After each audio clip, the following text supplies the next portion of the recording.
Ibnu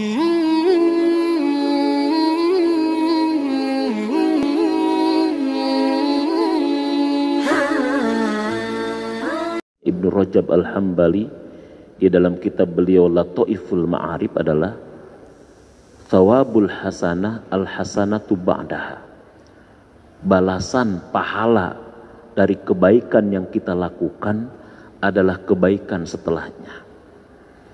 Jadi kalau nilai-nilai kebaikan ini masih ada, masih nempel, masih melekat setelah kita Ramadan ini, itu adalah merupakan tanda kalau kebaikan kita diterima oleh Allah dan dibalas oleh Allah. Jadi indikasinya itu. Nah, mudah-mudahan jamaah semua, kita semua yang masih duduk sampai detik terakhir ini adalah ini indikasi yang kuat dari Allah kalau memang kebaikan kita diterima oleh Allah, insyaallah. Amal-amal kita diterima oleh Allah Subhanahu wa taala. Karena begitu inti daripada ibadah puasa kita. Makanya setelah kita digembleng oleh Allah dengan Ramadan, dengan berbagai macam ibadah di dalamnya, kita kembali kepada fitri, namanya Idul Fitri. Jadi sedikit saya ingin membahas tentang hakikat esensi Idul Fitri itu apa sih sebetulnya. Ini karena udah ada di penghujung kita ya, jadi perlu juga kita untuk memahami tentang hakikat sesuatu. Karena kajian kita yang kemarin ada dua hal lagi sebetulnya, tapi ini juga penting sebetulnya ya, hikmahnya. Jadi hakikat Idul Fitri itu apa sih sebetulnya? Esensinya apa sih sebetulnya? Id ini kan dari kata ada, kata dasarnya kan ada. Ya walaupun untuk id itu adalah awadah namanya. Kalau kita lihat di kamus kan ada itu kan artinya kembali. Atau juga id ini adalah artinya hari raya. Jadi bisa dua maknanya. Bisa hari raya, bisa kembali. Ya, hari raya itu kalau kita lihat misalkan salah satunya di dalam surat Al-Maidah ya. Surat Al-Maidah ketika doanya Nabi Isa alaihi salam ya. Allahumma rabbana anzil alaina ma'idatan minas sama takunu lana 'idan li awwalina wa akhirina. Itu ayat yang ke-114 surat yang ke-5. Jadi di sini maknanya adalah hari raya.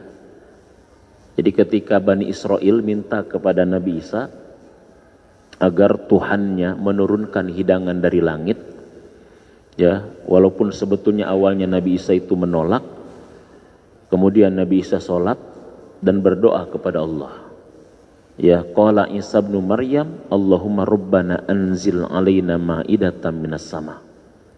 Wahai Allah, turunkan kepada kami ma'idah, hidangan minas sama'i dari langit, takunu lana idan li awwalina. Yang hidangan itu ketika turun kami jadikan sebagai hari raya untuk kami. Jadi id di situ artinya hari raya. Ya, idan li awwalina, sebagai hari raya bagi kami. Jadi id itu artinya hari raya memang pertama.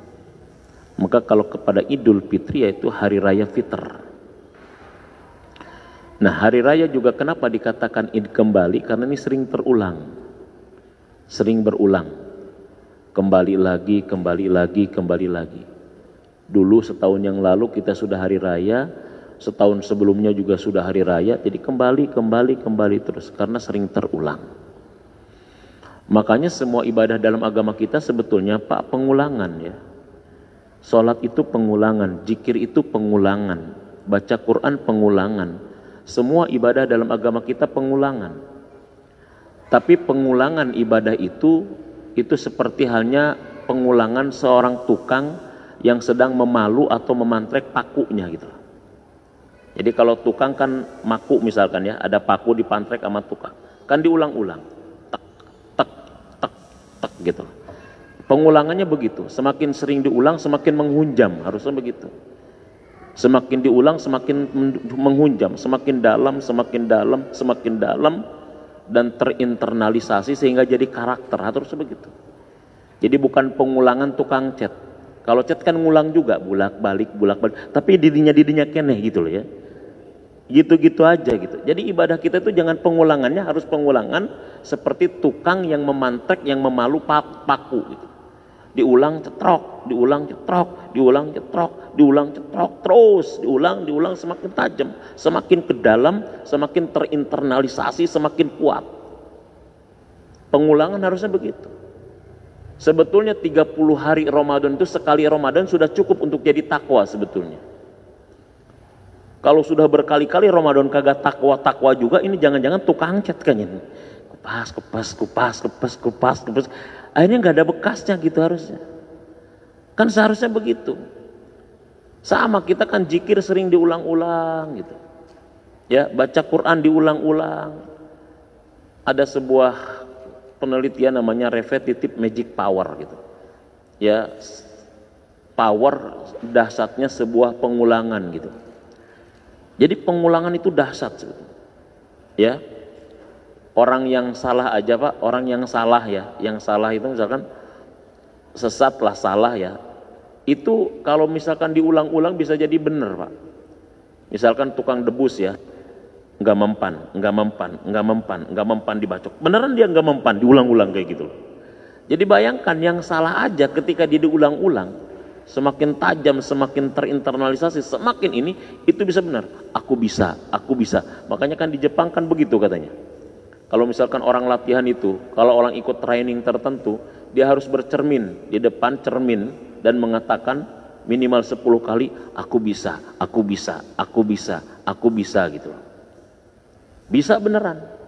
Kita tiap hari, hayalah sholah, hayalal palah, hayalah sholah, hayalal palah. Tiap hari, sukses, sholat, sukses. Diulang-ulang, tapi tetap ya boro-boro sukses kadang-kadang gitu ya. Orang kita nggak yakin bahwa sholat bisa melahirkan kesuksesan. Ini menunjukkan kan umat Islam itu harus sukses gitu.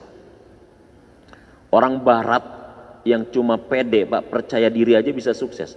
Kalau kita kan bukan hanya pede plus PA. PA itu apa? Percaya Allah gitu. Jadi orang Barat yang cuma percaya diri aja bisa hebat, bisa sukses, padahal cuma percaya diri. Kalau kita percaya siapa? Percaya Allah dan percaya diri, harusnya suksesnya ganda gitu kan. Ya, harusnya suksesnya ganda gitu. Harusnya kan kayak begitu gitu. Sama itu Id namanya, pengulangan, kembali. Makanya jadi Id bisa maknanya adalah hari raya, seperti dalam surat Al-Maidah ayat 114. Id juga bisa makna kembali. Makanya ada di dalam Al-Qur'an isi makannya Id itu bisa jadi kata ma'ad gitu. Kita juga nanti akan dikembalikan oleh Allah. Ada ayat kan, innalladzi farada 'alaikal Qur'an laraduka ila ma'an. Nah, kalau dalam Quran bahasa dari kata ada itu isim makannya adalah ma'ad di situ. Ya, surat yang ke-8, surat ayat ke-28 ayat 85. Surat 28 itu surat Al-Qasas ayat 85. Innalladzi farada 'alaikal Qur'an laraduka ila ma'ad. Sesungguhnya dia Allah yang telah menurunkan kepada engkau Muhammad Al-Qur'an akan mengembalikan engkau kepada ma'ad, kampung halaman. Nah, ini ayat tentang mudik Pak. Jadi mudik itu ada ayatnya ternyata dalam Quran. Cuma sayang sekarang mudiknya dilarang. Karena Rasulullah itu juga termasuk orang yang rindu pulang kampung ketika dia meninggalkan Mekah. Ayat ini turun ya di mana? Ayat ini turun di Juhfah. Juhfah itu sebuah wilayah yang terletak antara Mekah dan Madinah. Itu namanya Juhfah. Jadi Rasulullah itu hijrah ya karena Mekah sudah tidak lagi kondusif untuk berdakwah.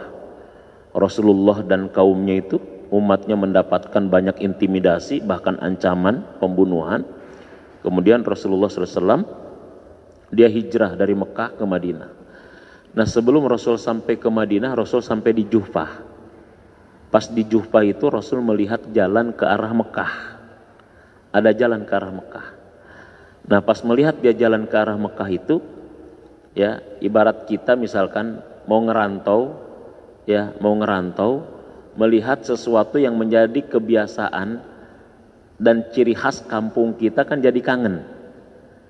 Ya, kalau orang Sumatera Barat itu sampai ada pulang kampung, tapi dia nggak pulang kampung, jadi semuanya budayanya di situ, lagunya nanti ngomongnya adalah omongan Sumatera Barat.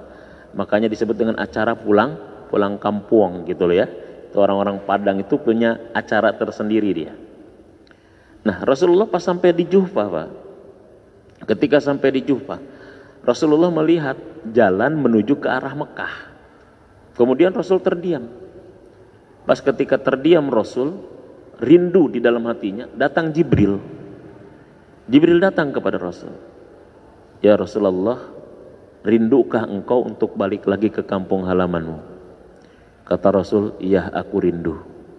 Kemudian baru saja Allah menurunkan atau berfirman kepadaku. Kemudian dibacakan oleh malaikat Jibril surat yang ke-28 Al-Qasas ayat 85. Innalladzi farada 'alaikal qur'ana laraduka ila ma'ad. Sesungguhnya dia Allah yang telah menurunkan kepada engkau Muhammad Al-Qur'an akan mengembalikan engkau kepada ma'ad kampung halamanmu. Makanya di situ Rasul akhirnya semangat. Dan dalam sejarah ternyata 8 tahun setelah Rasulullah merantau di Madinah, ya 8 tahun setelah Rasulullah mengembara di Madinah, merantau di Madinah, Rasulullah ternyata pulang kampung ke Mekah, ya mudik ke Mekah. Rasul membawa pasukan sampai 10.000, dan inilah penaklukan yang paling elegan, penaklukan yang paling dahsyat dalam sejarah umat manusia, penaklukan tanpa peperangan dan tanpa pertumpahan darah. Maka dikenal dengan istilah Fatul Mekah. Jadi ada ayatnya tentang mudik itu. Walaupun kata Ma'ad sendiri di situ tafsirannya banyak. Ya, satu Ma'ad kampung halaman di mana Rasul lahir. Ada juga yang mengatakan Ma'ad itu artinya adalah kematian. Ya, Ma'ad itu artinya kematian. Jadi Allah itu pasti mengembalikan kita kepada kematian. Jadi kematian itu kampung halaman yang pasti didatangi. Nah, sesungguhnya orang beriman itu sebetulnya rindunya dia kepada kematian harusnya seperti rindunya dia pulang kampung gitu. Cuma kan orang itu dia tidak senang pulang kampung, tidak mau pulang kampung, kemungkinannya dua. Satu, enggak punya ongkos, enggak punya bekal kayaknya. Pak, kalau enggak punya bekal kira-kira pulang kampung semangat enggak, saya tanya kira-kira? Hah? Boro-boro semangat, lemes kita Pak kalau misalkan. Tapi kalau misalkan bekalnya banyak, mau pulang kampung seneng. Padahal di mobil tuh sampai di atas gitu loh, bekalnya banyak. Untuk membahagiakan orang yang di kampung sana. Jadi orang kalau misalkan mau pulang kampung tidak bahagia, mau pulang kampung tidak senang, itu tandanya jangan-jangan tidak punya bekal. Tapi kalau dia punya bekal banyak, apalagi mobilnya baru, uang barunya banyak, semangat dia pulang kampung. Puasa baru 10 hari udah pingin pulang kampung aja gitu loh ya. Sama kita juga, kenapa kita kadang-kadang kalau kematian itu bagian daripada pulang kampung. Kalau ada orang sebetulnya takut mati, kalau misalkan seorang takut pulang kampung, jangan-jangan gak punya apa? Gak punya bekal. Sebetulnya orang-orang beriman itu kematian itu seperti pulang kampung, rindu gitu loh. Rindu dengan syahid, rindu dengan kematian. Nah, Ma'ad juga ulama mengatakan, terutama Sa'id Al-Khudri mengatakan Ma'ad itu artinya adalah Al-Jannah. Kampung halaman orang beriman itu adalah sorga. Coba lihat nanti tafsirnya ya. Lihat tafsir Qurtubi saja ya. Tafsir Qurtubi itu Jami'ul Ahkam Imam Qurtubi, itu saya baca ada sekitar 4 gitu loh. Makna dari kata al-ma'ad di situ. Ya, kata ma'ad di situ. Atau dalam tafsir Tobari juga sama. Itu rata-rata para ulama mengatakan tentang ma'ad ada makna yang sesungguhnya sesuai dengan asbabun nuzulnya, ada juga makna-makna lain. Termasuk Said Al-Khudri memahami kata ma'ad adalah sorga. Ya, yang seperti saya singgung kemarin, artinya ternyata kampung halaman kita bagi orang beriman adalah apa? Sorga. Jadi kita itu di dunia itu hanya merantau. Merantau kita. Nanti kita pulang kampung. Nah, pulang kampungnya ke sorga. Cuma banyak yang merantau kelamaan. Karena lama ngerantaunya, jarang baca petanya, Google Map juga kagak paham, pas mau pulang kampung nyasar, jurusannya ke jurusan panas, neraka, bukan ke jurusan dingin, ke surga kayaknya gitu loh. Makanya kita harus sering-sering baca petanya, Pak. Harus sering-sering baca petanya. Kalau misalkan kagak ngerti baca petanya, udah tanya ke supir yang sudah bolak-balik kampung aja pokoknya gitu loh. Gitu loh ya. Gitu. Jadi makanya di situ kan bagaimana pulang kampung kita, selamat atau tidaknya pulang kampung kan sangat bergantung dengan apa? Dengan interaksi kita terhadap Quran. Bagaimana interaksi farodo kita terhadap Quran. Makanya sebelum pulang kampung kan dijelaskan tentang Quran dulu. Innalladzi farodo alaikal Quran laroduka ilamaan. Sesungguhnya dia yang telah menurunkan Quran akan mengembalikan engkau kepada kampung halaman. Jadi kalau kita ingin selamat pulang kampung halaman kita, amat sangat, apapun itu makna kampungnya, apakah kampung halaman kita dalam artian apakah kita kematian, apakah surga, itu sangat bergantung dengan bagaimana interaksi kita dengan apa? Dengan Al-Quran.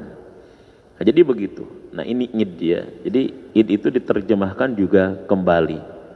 Ya, jadi Id diterjemahkan dengan hari raya. Ya seperti di dalam Quran surat yang ke-5 ayat yang ke-114, atau Id juga dimaknai dengan makna kembali. Ya dari kata dasarnya adalah ada yang udu audan gitu ya. Nah isi makannya adalah ma'ad, ada di dalam surat yang ke-28 ayat yang ke-85. Nah lalu kembalinya kembali kemana kalau kita pahami? Kalau dipahami Id itu artinya hari raya, maka fitr itu bisa bermakna buka. Ajilul fitri, ajilul fitri. Ada hadis Nabi, segerakanlah kalian dalam berbuka. Ini ramai di medsos itu yang mengkritisi bahwa Idul Fitri itu bukan kembali kepada fitrah, tapi kembali kepada berbuka. Itu salah satu makna, Pak. Quran itu, Pak, bahasa Arab itu salah satu karakternya adalah mustarok. Mustarok itu satu lafaz punya makna lebih dari satu, itu mustarok namanya. Nah, inilah yang kadang-kadang sering terjadi perbedaan di kalangan para ulama itu karena karakter bahasa Arab yang mustarok.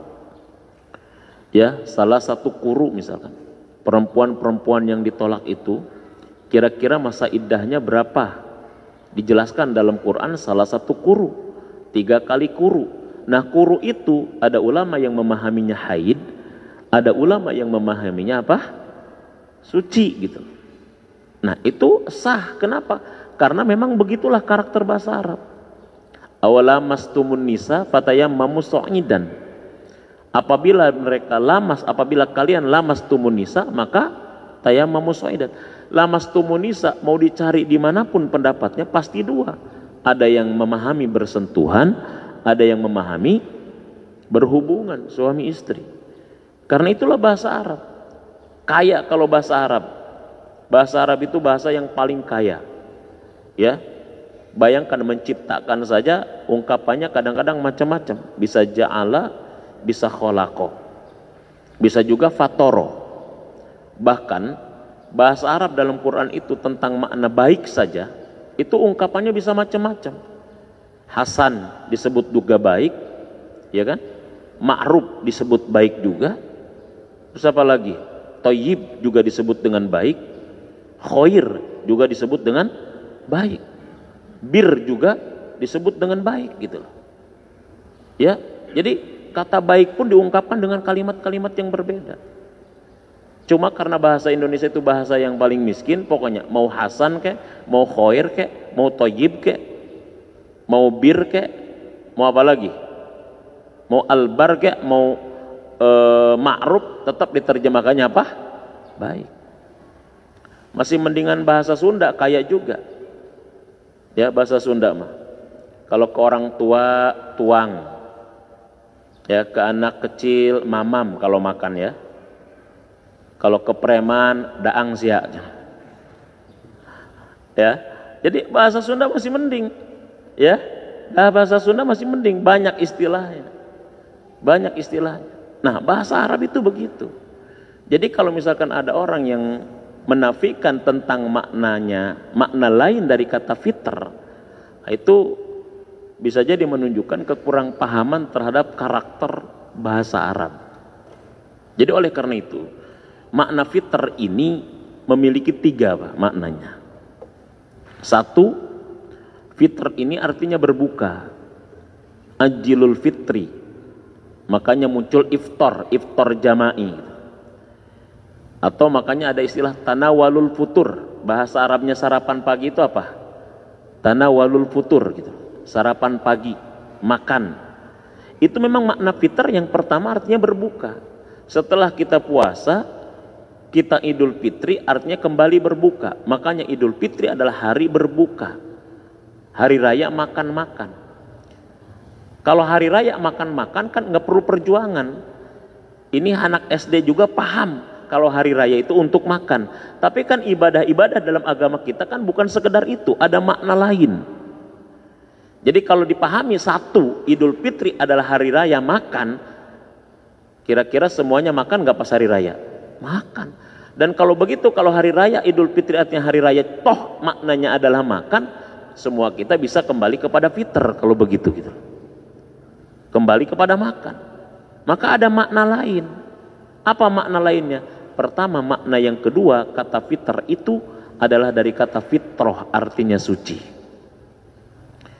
Ya, artinya suci. Fa'akim wajhaka lidini hanifa fitratallah allati fataron nasa 'alaiha. Fitrah, suci. Jadi kita ini Bapak dan Ibu yang dirahmati oleh Allah, dilahirkan dalam keadaan suci, dan kita harus balik kepada Allah. Kalau ingin kembali ke kampung halaman kita sorga, kita sebelum balik ke sorga, ke kampung halaman, harus kita kembali kepada suci dulu. Makanya Idul Fitri artinya kembali kepada kesucian. Sesuai dengan hadis Nabi, kullu mauludin yuladu alal fitrah.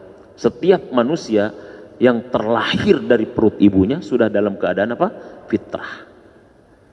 Fitrah itu bisa bermakna keislaman, bisa bermakna keimanan. Maka tergantung orang tua apakah mau dijadikan anak itu Majusi, mau dijadikan dia Yahudi, atau mau dijadikan dia Nasrani. Makanya tanggung jawab pertama orang tua itu, Pak, menjaga imannya anak. Ya, tanggung jawab pertama orang tua itu menjaga apa? Menjaga imannya anak, menjaga agamanya anak. Ini tanggung jawab pertama. Makanya di dalam hadis itu apa? Pak abawahu yuhawidanihi au yumajisanihi au yunasir. Maka tergantung bapaknya apakah mau menjadikan anak ini Yahudi, Majusi, atau Nasrani. Ya, ada 5 kalau nggak salah ya kewajiban orang tua kepada anak. 1, menjaga agamanya, ya, menjaga dinnya, menjaga akidahnya, menjaga imannya. Jadi bukan semata-mata bikin anak aja, Pak. Ada tanggung jawab. Kenapa? Karena anak yang dilahirkan sudah dalam keadaan iman. Makanya sebetulnya orang tua yang masuk neraka itu gara-gara anaknya bukan karena mungkin dosanya anak datang, tapi ketidakamaнаhan dia di dalam menjaga amanah Allah. Anak ini kan amanah Allah, Pak. Amanah, titipan. Ibaratnya kita mau pulang kampung, Pak. Kampung kita misalkan kampung Bapak jauh, Pak. Misalkan di Sumatera Barat nggak bisa lewat darat, naik pesawat. Kemudian akhirnya mobilnya dititipin aja pokoknya ke tetangga. Dasar mau pulang kampung ya. Berapa lama? Ya sekitar 1 bulan. Ini mobil saya titip ya. Ini ininya titip. Dititipin dalam kondisi mulus. 1 bulan kemudian Bapak balik lagi. Mau ngambil titipan, yang tadinya ketika mobil dititipin dalam kondisi mulus, pas Bapak mau ambil tuh mobil udah penyok gitu. Spion kagak ada, bannya 1 hilang, setirnya juga sudah gimana gitu. Mobilnya pada penyok gitu. Kira-kira Bapak marah nggak kira-kira? Ya marah. Loh, saya kan titipkan dalam kondisi mulus. Dalam kondisi ini, kenapa pas dibalikin dalam kondisi kacau kayak begini? Sama, Allah titipkan anak kepada kita dalam kondisi fitrah, dalam kondisi bawa iman, dalam kondisi akidahnya benar. Tapi begitu nanti Allah ambil lagi itu titipan, ternyata dia menyimpang, ternyata dia kacau, yang pertama ditanya siapa? Saya tanya kira-kira. Yang pertama ditanya siapa? Yang dititipinnya, ini anak kenapa? Pertama dilahirkan dalam kondisi fitrah, aku kasih dalam kondisi suci, dalam kondisi fitrah, kenapa dia balik lagi, aku ambil lagi dalam kondisi kacau kayak begini? Yang ditanya pertama yang apanya? Yang nitipinnya. Enggak amanah ini jangan-jangan terhadap titipan ini. Kan begitu, makanya kita harus menjaga itunya. Nah Allah itu punya tujuan, bagaimana sebetulnya kita balik kepada fitrah sebelum kita kembali pulang kampung, ke kampung halaman kita. Itu makna fitrah yang pertama. Makanya saya katakan, Ramadan itu ibaratnya kita lagi diinstal ulang, Pak. Lagi di-upgrade. Ibarat komputer kita udah kebanyakan virus kayaknya. 11 bulan digunakan, 11 bulan dipakai, ini banyak virus. Nggak tahu virus apa lah, pokoknya macam-macam. Sementara kadang-kadang antivirus kita jebol melulu gitu loh. Karena banyak digunakan, banyak difungsikan, ini komputer, kadang-kadang akhirnya banyak menyimpang gitu loh. Maka kemudian masuk Ramadan seolah-olah kita diinstal ulang, di-upgrade lagi gitu loh. Biar kembali normal, yang tadinya pemikirannya agak liberal nyimpang, dilurusin lagi. Yang tadinya hatinya agak condong-condong, ada dengki, ada hasud, ada takabur, dilurusin lagi. Dikalibrasi ulang gitu loh, selama 30 hari. Yang tadinya dia udah keluar dari tujuan hidupnya gitu, terus. Jadi bahasanya kita diinstal ulang, Pak.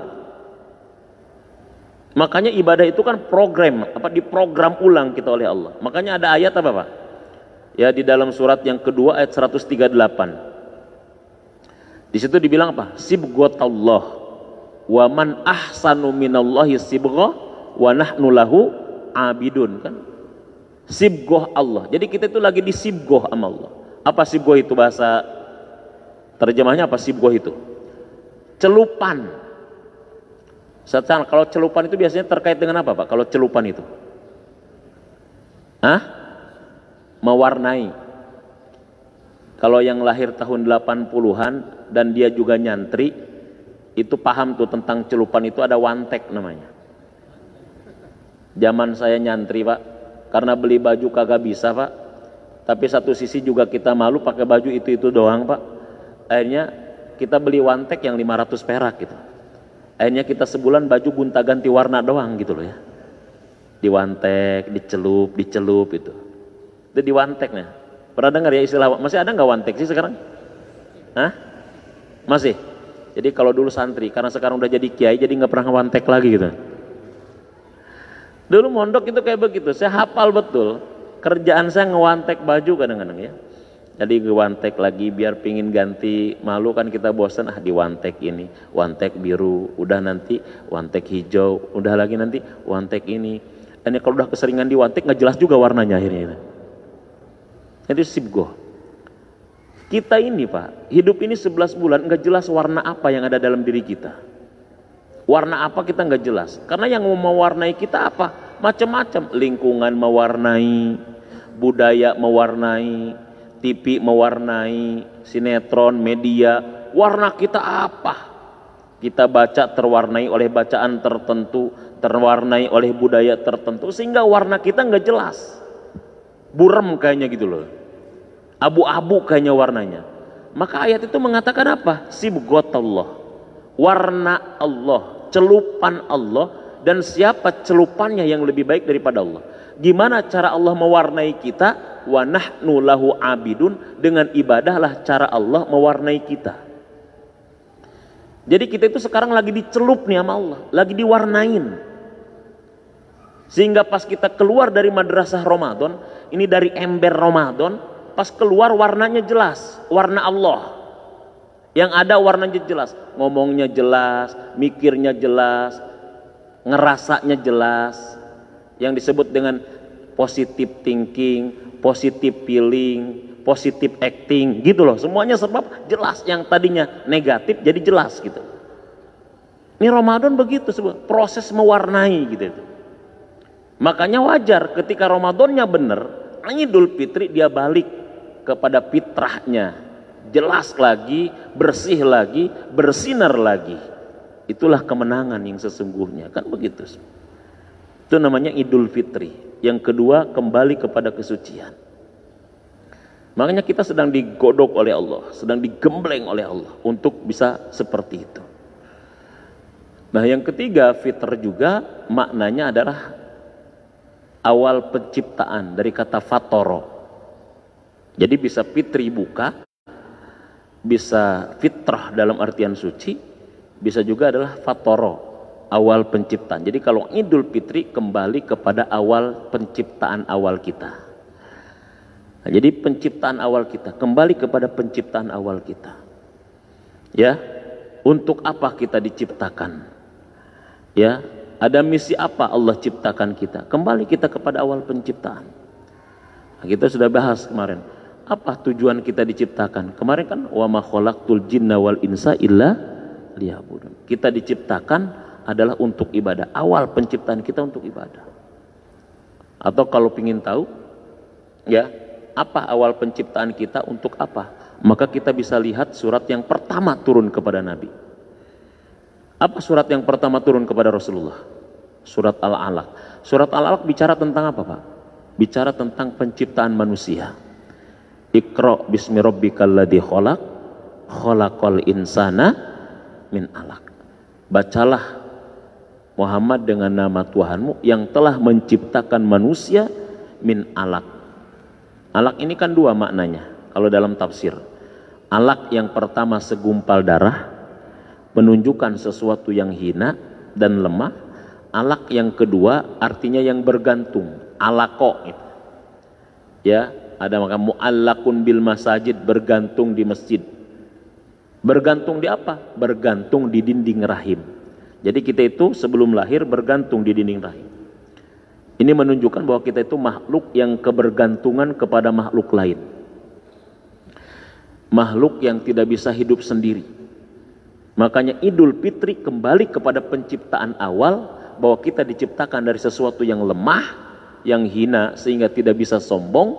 Yang kedua, Idul Fitri kembali kepada penciptaan awal, bahwa kita itu adalah makhluk yang tidak bisa hidup sendiri. Makanya pas Ramadan kan kita banyak berbagi. Bahkan ibadah puasa kita akan bergantung kalau tidak ditutup dengan apa? Zakat fitrah. Kan ini menunjukkan bahwa kita itu makhluk yang memang tidak bisa hidup sendiri. Makhluk sosial. Tapi jangan pakai koma, sok kadang sial. Jadi orang kalau banyak soknya pasti apa? Banyak sialnya gitu. Itu makhluk sosial. Makhluk yang tidak bisa hidup sendiri. Berapa banyak yang terlibat ketika kita mau lahir, bayangkan. Berapa banyak yang terlibat ketika kita mau terlahir.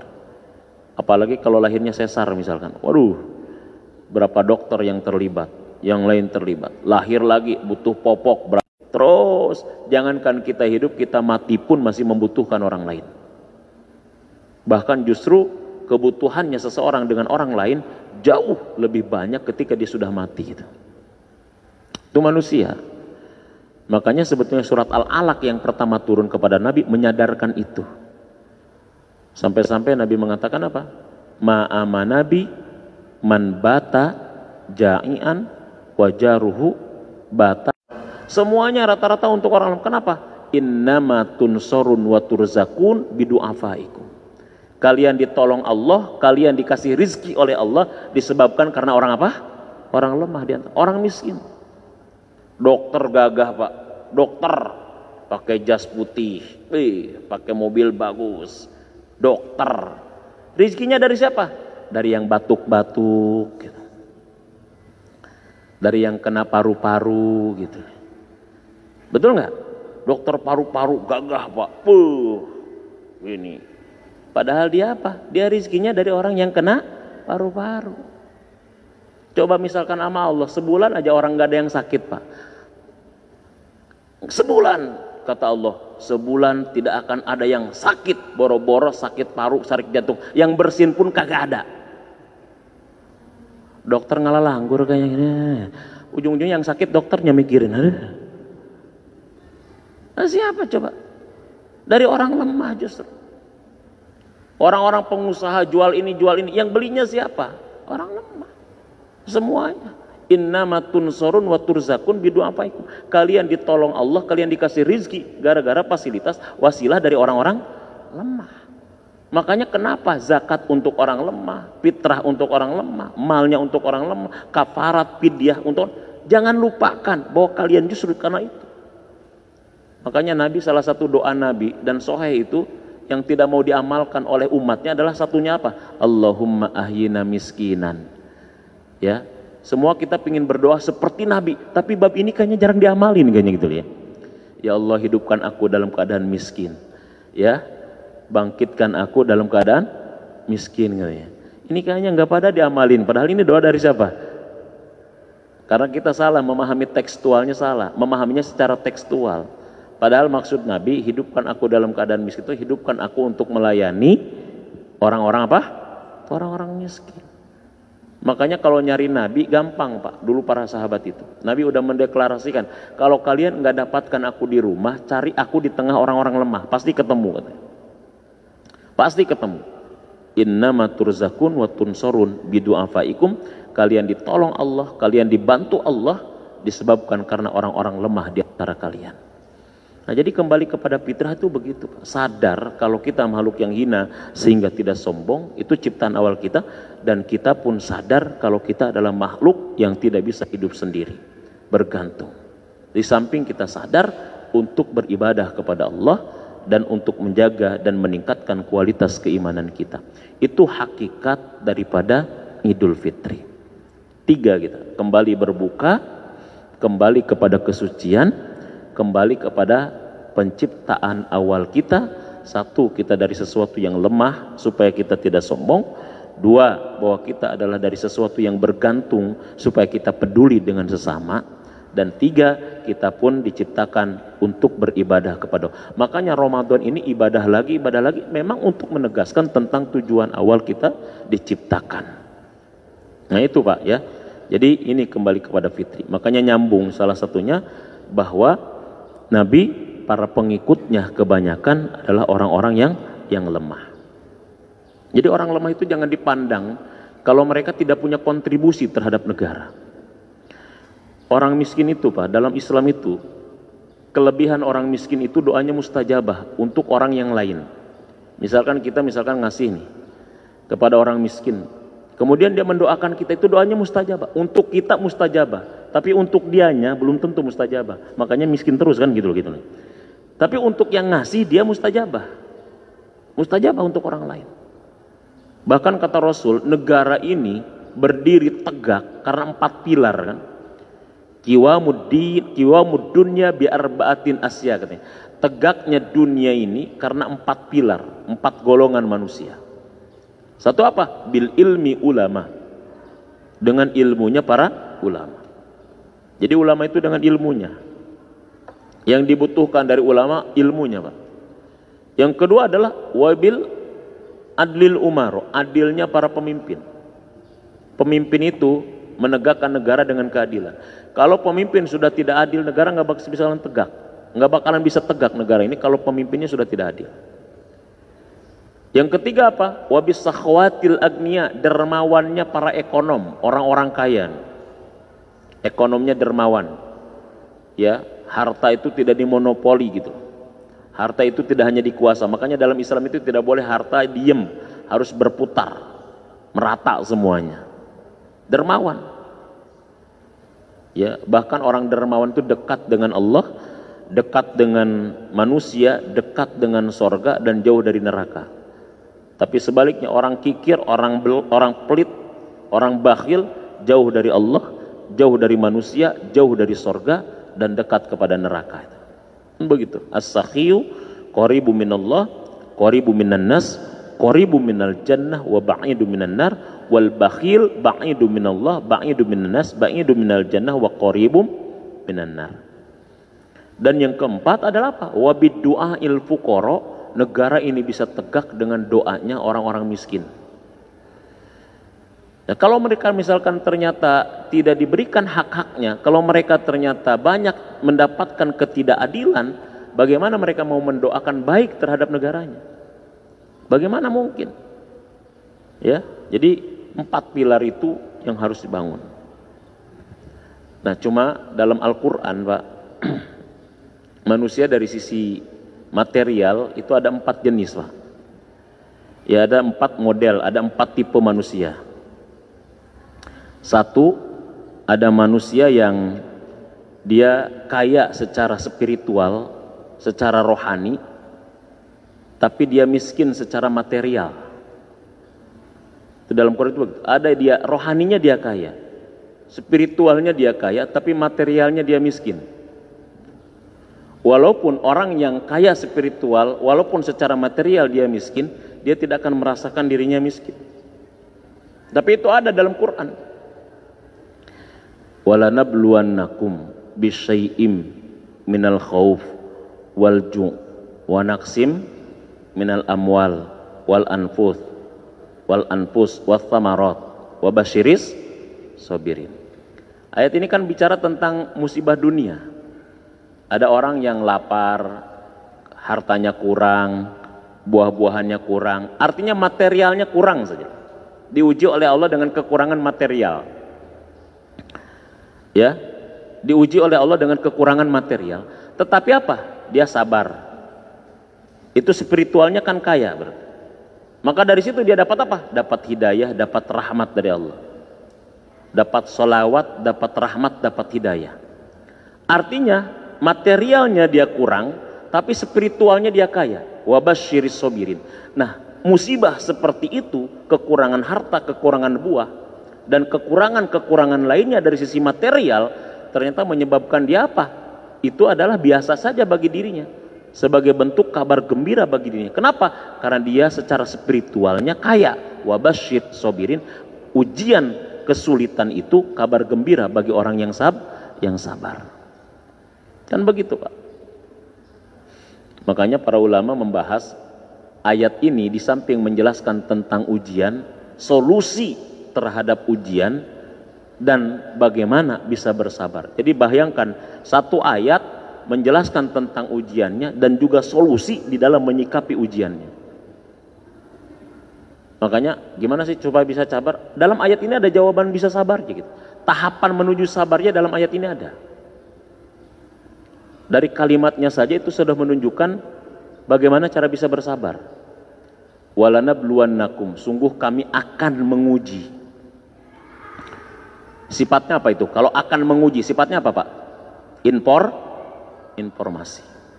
Saya tanya, Pak, kalau misalkan anak Bapak nih kelas 3 SMA, pas masuk sekolah nggak ada kabar, nggak ada berita, gurunya bilang, "Nak, kumpulin tas di depan, buku kedepanin. Hari ini kita ujian nasional."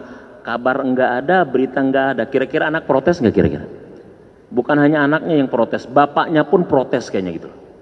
Orang tuanya pun demo kayaknya. Ini sekolah macam apa? Ujian kok dadakan? Kan begitu. Tapi kalau dia diinformasikan 6 bulan sebelumnya, nah 6 bulan ke depan nanti kita UN. Sekarang adalah bulan Mei, nanti bulan Desember ujian nasional. Nih ujiannya kisi-kisinya dikasih informasi. Bas begitu nanti ujian nasional bulan Desembernya, anak pas dikasih soal kumpulkan tas ke depan, jangan bawa buku, ujian nasional. Anak protes, kira-kira wajar nggak kalau protes lagi? Nggak bisa. Kenapa sebabnya? Udah ada informasi. Nah sekarang saya tanya, ayat ini kira-kira turun kapan? 14 abad yang lalu. Sungguh kami akan menguji kalian dengan sakit, dengan kurang.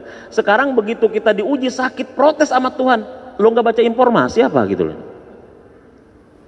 Kan begitu sebetulnya. Kabar informasi akan diujinya pun harusnya sudah persiapan, kan begitu. Makanya manusia itu nggak ada yang bisa protes sama Allah gitu loh. Nggak ada yang bisa protes sama Tuhan. Tuhan, kenapa kau uji aku seperti ini? Karena aku udah bilang 14 abad yang lalu kau akan diuji gitu. Kenapa nggak persiapan? Kenapa kau nggak persiapan? Persiapkan diri. Ujian itu pasti gitu. Orang 6 bulan aja kalau misalkan diinformasikan mau ujian anak sekolah nggak bisa protes, ini apalagi 14 abad yang lalu. Terus kenapa aku nggak baca informasi? Ya berarti salah lo, kenapa nggak baca informasi gitu loh ya. Quran sudah ada semuanya. Informasi ujian saja sudah beruntuk kabar gembira sehingga kita bisa persiapan. Kan begitu dalam ayat itu. Yang kedua, ayat itu menggunakan kata apa? Menggunakan kata kum, kalian. Kalian itu jamak atau plural atau misalkan jamak atau mufrad kira-kira? Menunjukkan banyak atau sedikit? Satu, kalian. Kalau yang namanya kalian berarti semua. Bapak lagi nonton televisi nih Pak, lagi nonton TV bola, Piala Dunia, trek. Lagi seru-serunya tiba-tiba mati, prak, listrik, lampu itu mati, TV-nya mati. Pas dicek ternyata lampunya mati. Pas ditanya tetangga sebelah, Pak, lampu di rumah Bapak mati nggak? Enggak. Tetangga yang kanan? Enggak. Tanya ke RT, mati nggak? Ke satpam? Enggak. Cuma punya Bapak doang yang mati. Itu Pak enak di sini, sakitnya di sini Pak. Yang mati cuma punya kita doang. Lagi seru-seru kita lihat TV, yang mati cuma kita doang. Itu kita sakitnya itu luar biasa. Sentimen di PLN kayaknya. Pas lihat pulsanya emang habis sebetulnya mah gitu loh ya. Dianya aja yang belum bayar gitu. Tapi kalau kita lagi seru-seru nonton TV, nonton bola yang kita sukai, tiba-tiba kemudian mati, kita tanya tetangga sebelah kita, kanan kita, mati enggak listrik di rumah Bapak? Mati. Tetangga yang samping kiri mati. Tanya kita ke RT di situ, satu komplek mati Pak, agak tenang. Oh semuanya. Kira-kira ujian, Bapak pernah sakit gigi? Kira-kira ada nggak orang lain yang pernah sakit gigi Pak? Ada. Bahkan orang lain sakit giginya 3 Pak gitu loh, kita juru 1 gitu loh. Artinya kalau kita pernah sakit, ada orang yang juga pernah sakit. Kalau kita pernah susah, yang lain juga pernah susah. Artinya Allah uji itu tidak pilih-pilih, tapi kalian harusnya kita sadar kalau sama-sama kan terobati gitu loh. Di situ kita bisa sabar. Yang ketiga dalam ayat ini apa Allah dibilang dari awal? Bisayin, sedikit. Sebanyak apapun ujian udah Allah takar di situ. Sedikit dibandingkan apa? Sedikit dibandingkan pahalanya. Sedikit dibandingkan apa? Sedikit dibandingkan dengan nikmatnya. Sedikit apa? Bisa jadi sedikit dibandingkan yang ditimpakan kepada orang lain. Para nabi mah ujiannya nggak tanggung-tanggung. Nabi Ayub ujiannya sampai 18 tahun. Parah. Rasulullah ujiannya berat, orang-orang soleh ujiannya berat, kita mah sedikit. Makanya Allah sudah bilang sebanyak apapun bisain, sudah digaris sama Allah, sudah ditakar. Sedikit rasa lapar, sedikit rasa takut. Makanya kita harus mau membandingkan Pak. Sedikit ujian itu ya, sedikit dibandingkan apa? Sedikit dibandingkan nikmat. Saya tanya ke bapak-bapak, bapak sering sakitnya, sering sehatnya? Sering makannya, sering kagak makannya? Dompet sering isinya, sering kosongnya kira-kira? Itu mah pensiunan kayaknya gitu. Ibu juga sama, Bu sering dikasih uangnya sama suami atau sering kagak dikasih uangnya gitu. Pasti sering dikasih uangnya. Nggak dikasih uang 1 hari merepetnya ngomong sampai sebulan kagak beres kadang-kadang gitu. Kita kan kadang-kadang nggak fair. Allah itu fair Pak. Fair. Silahkan bandingkan kata Allah. Sedikit dibandingkan nikmat. Kita sering makannya daripada nggak makannya. Kita makan terus 11 bulan, cuma diganti makan 12 jam aja protesnya minta ampun. Diliatin mulu kalender, semalam mudah-mudahan besok lebaran. Enggak juga akhirnya. Kan begitu. Kita sering sehatnya dibandingkan sakitnya. Kita sering bahagianya dibandingkan sedihnya. Kan begitu kita. Harus mau membandingkan. Makanya kalau kita mau bersyukur, bandingkan antara nikmat Allah dengan ujian. Yang kedua apa? Sedikit dibandingkan apanya? Sedikit dibandingkan dengan pahalanya. Pahalanya. Bahkan kata Nabi apa? Apa kata Rasul? Ma'asoba min muslimin wala hammin wala hazanin hatta saukatu yusikuha illa kafaratul sayyi'ati. Tidaklah menimpa kepada orang beriman ya rasa sedih, rasa bingung, bahkan duri yang nusuk di kakinya, melainkan sebagai kafarat dosanya gitu.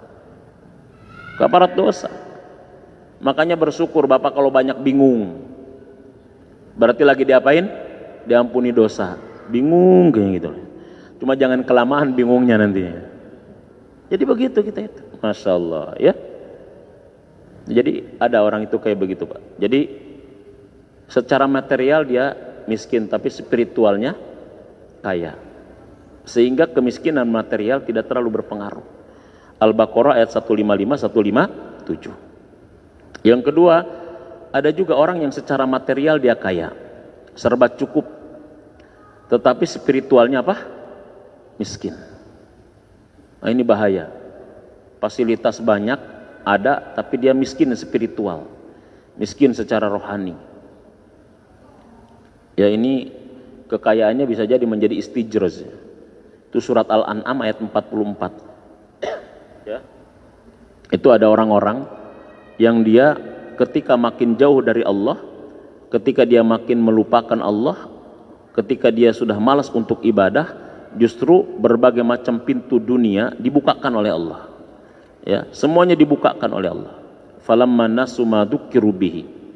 Ketika dia melupakan Allah, peringatan-peringatan Allah, ajaran-ajaran Allah, apa? Justru apa? Fatahna alaihim abwaba kulli syai'in. Allah buka segala perbendaharaan dunia. Jarang ke masjid, jarang taklim, jarang baca Quran, jarang zakat, jarang sedekah, tapi karir naik, bisnis lancar, mantap. Semuanya dibukain sengaja sama Allah. Apa? Fatahna alaihim abwaba kulli syai'in hatta idza farihu bima utu akhadnahum bagdatan faidahum mublisun. Sampai ketika dia mencapai puncaknya, itu Allah langsung hukum dia secara tiba-tiba, jeger. Sampai-sampai dia putus asa, ya tidak bisa balik lagi kepada Allah. Itu bisa. Ini kaya secara material, tetapi spiritualnya apa? Miskin. Rohaninya miskin. Makanya sebetulnya orang kaya itu harusnya banyak rajin kemana? Harus rajin datang ke masjid. Ya, dalam hadis Muslim kan, innallaha yuhibbul abda at-taqiyya al-ghaniyya al-khafiyya. Allah itu suka, kata Nabi, kepada hamba yang takwa, yang kaya, dan dia sederhana, menyembunyikan kekayaannya. Makanya takwa dulu, kaya maka sederhana.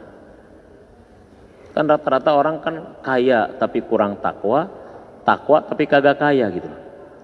Ada juga ketika lagi dia jaya nggak sadar kepada agama, pas sadar udah nggak jaya lagi. Nah, itu masalahnya kan gitu loh. Sehingga dia pingin berpengaruh apa-apa juga susah gitu. Ada juga yang ketika dia sadar tapi nggak kaya, dia bingung juga. Di kita kan kadang-kadang suka begini, dia lagi ngejabat, lagi punya pengaruh, lagi punya power, nggak sadar-sadar gitu. Pas begitu dia sudah tidak punya power, udah sadar dia baru. Yang ada ngomong, coba ya dulu. Loh, kenapa dulu kagak mikir-mikir gitu untuk agama? Kan gitu kadang-kadang. Makanya bagi kita tidak seperti itu harus. Nah, ada juga yang keempat, yaitu orang yang apa? Yang keempat, dia kaya secara material, dia juga kaya secara spiritual. Karirnya naik, bisnisnya jalan, masjidnya tidak ditinggalin. Karir mantap, ini banget, zikir tidak ditinggalin. Itu kaya materialnya, kaya spiritualnya itu. Itu orang bahagia dunia, bahagia akhiratnya. Mantap gitu namanya. Ini jamaah haji kro insyaallah semuanya kayak gitu. 24 ayat 37 kan? Surat An-Nur itu, surat 24 ayat 37. Jadi begitu.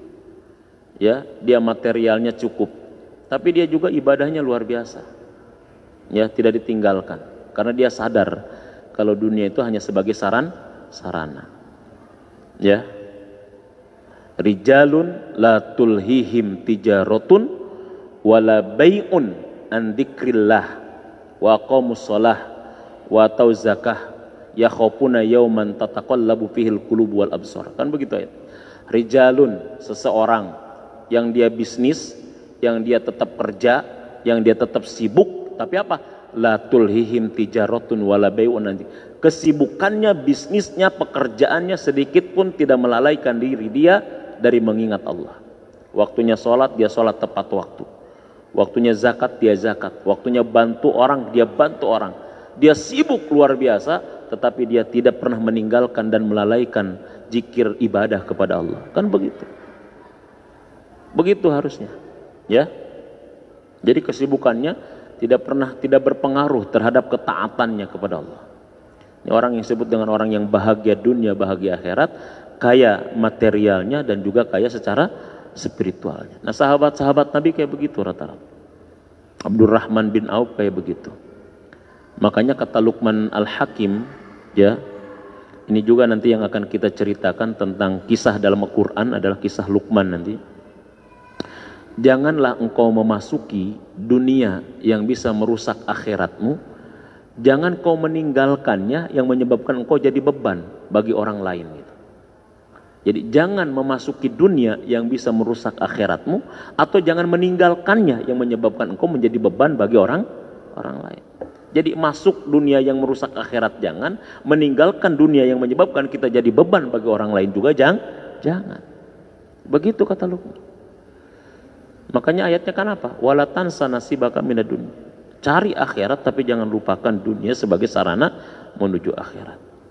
Nah, ada juga namanya manusia yang keempat, ini manusia yang celaka kuadrat, miskin material, miskin spiritual. Dunia nyungsep, akhirat nyungsep juga kayaknya itu ya.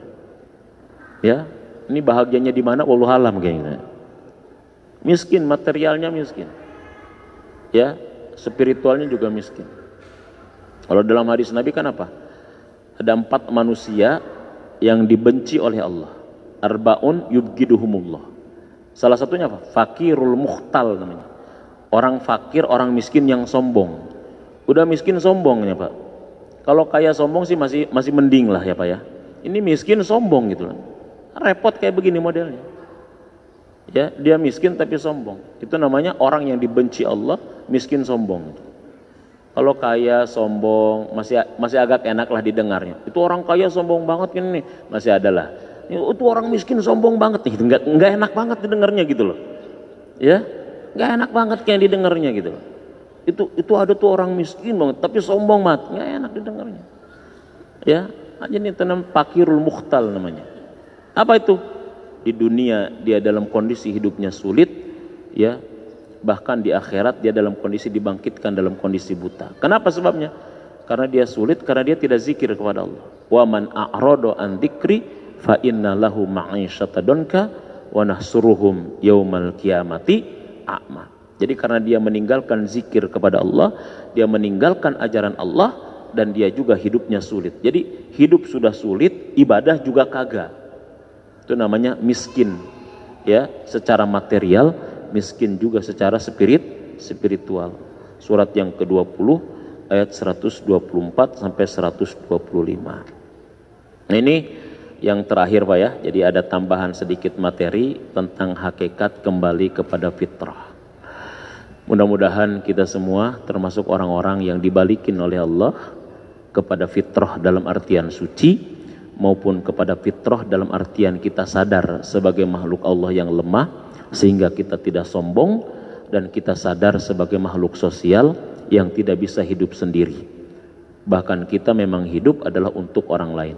Khairun nasi anfa'uhum linnas, sebaik-baik manusia yang punya manfaat untuk manusia-manusia yang lainnya. Insya Allah. Mudah-mudahan inilah hasil tarbiyah Ramadan kita selama 30 hari. Ya, harus nampak kebaikan ini sampai kepada 11 bulan ke depan. Thawabul hasanah al-hasanatu ba'daha. Balasan dari kebaikan 30 hari yang kita kerjakan adalah kebaikan setelah 30 hari ini 11 ke depan. Jadi kita 11 ke depan masih melakukan kebaikan yang sama dengan yang kita lakukan ketika Ramadan ini, insya Allah itu adalah merupakan tanda indikasi kalau kebaikan kita diterima oleh Allah Subhanahu wa taala. Amin ya rabbal alamin.